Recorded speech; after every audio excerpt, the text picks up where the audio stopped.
And for the first time in 50 years, doctors and others in Texas can be prosecuted for providing abortions. We begin our team coverage with senior political reporter Jason Whiteley. Yeah, Cynthia and Chris, right now we're watching to see which Texas counties are actually going to prosecute these cases. You know, abortion was illegal in Texas before Roe versus Wade in 1973, and those old laws were never repealed. So after Roe fell today, those old laws became enforceable again. The question tonight is whether local prosecutors across our state are actually going to pursue charges against doctors who perform this procedure.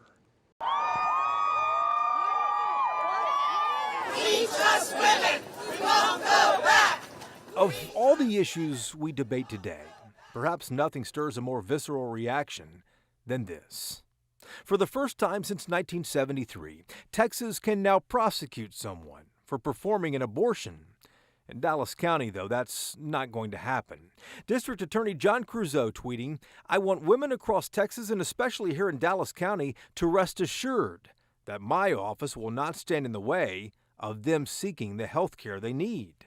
That is one of the main reasons that we have civil enforcement under the Texas Heartbeat Bill.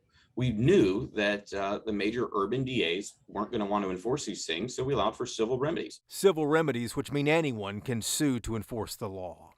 Texas Republicans already discussing ways to further tighten abortion restrictions, including punishing companies that pay for their employees to travel elsewhere for one. Texas Democrats, outnumbered in state government, can do little besides urge people to go vote in November.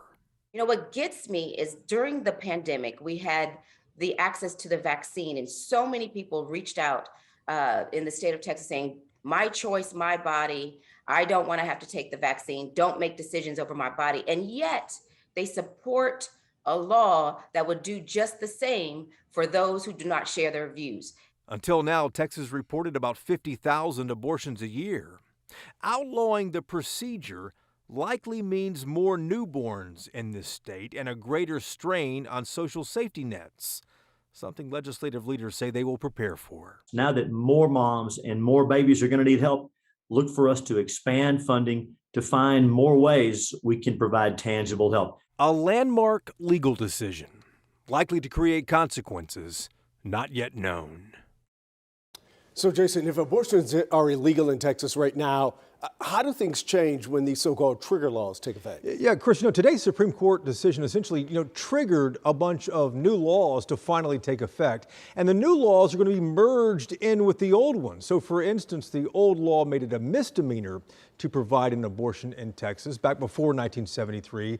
One of the new laws, though, Chris, makes it a felony. All right. Thanks for that context, Jason. And under Texas law, there is no exception for rape or incest. The only exception is if a pregnancy would kill or severely injure the person carrying the child.